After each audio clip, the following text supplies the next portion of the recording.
Hi there, I'm Mead Bowen, and I'll be showing you how to write in calligraphy on parchment paper. Now, if you've seen my other videos, you will have seen methods to transform ordinary copy paper like this into medieval-looking parchment like this. Now, if you'd rather not do that, you can go out to, say, Michael's or some other craft store and buy the ready-made parchment paper that kind of will go through your printer bed. But mine yields a greater sense of satisfaction, I think. After all, I made this. It's pretty cool. So, if you gotta go buy parchment paper, go ahead and do that. But if you've already made some, then just sit back and watch. So, for this method, you will need a few things that you're probably not going to have around the house unless you're a calligraphy enthusiast.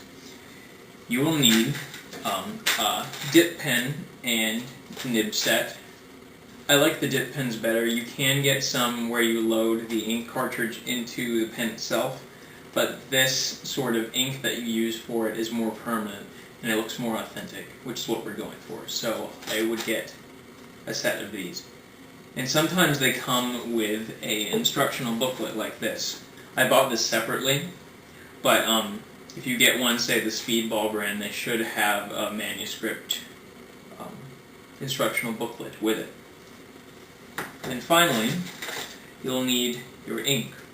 I usually get Higgins because it's cheaper and it tends to be just as permanent as, say, India ink. So get something like this, and that should be all you'll need. So now that you have everything you need, you have your parchment paper, you have your copy paper, your ink, your pen, and your nibs, we can begin writing your medieval letter.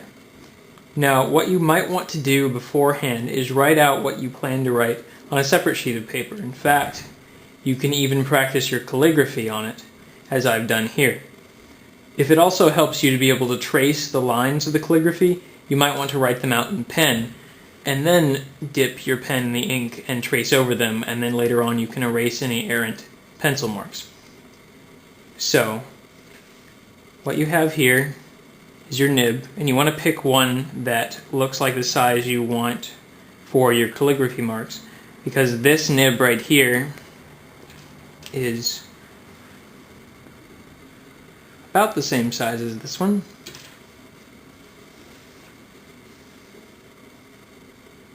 This one, on the other hand, is a little smaller. So you want to pick something that will suit the kind of writing you'd like. So just put this in like this. You should be able to meet some resistance if it's in securely. And dip it into your ink. Now once it's in, you'll see that there's quite a bit of ink on there, and you don't want a whole lot of excess. Because if you do, you'll get these nasty blotches like this one that's dried here, and that will not score you any points. It might give it some character, but it will show that you're kind of a slob. So be careful.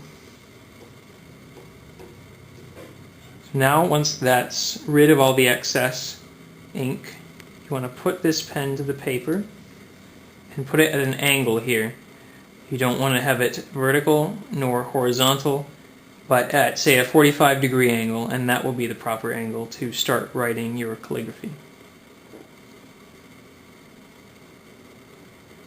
Different characters will require more than one stroke.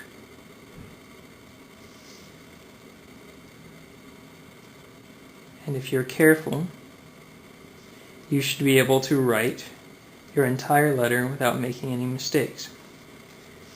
And if you do mess up, well, hopefully you'll have another sheet to start on again. Obviously, your letter does not have to be as sappy as this one.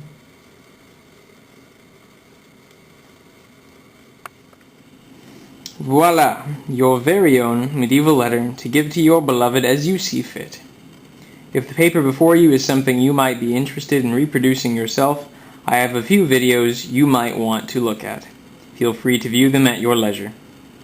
My name is Mead Bowen. I hope you've enjoyed this presentation, and whatever the case may be, have a great day.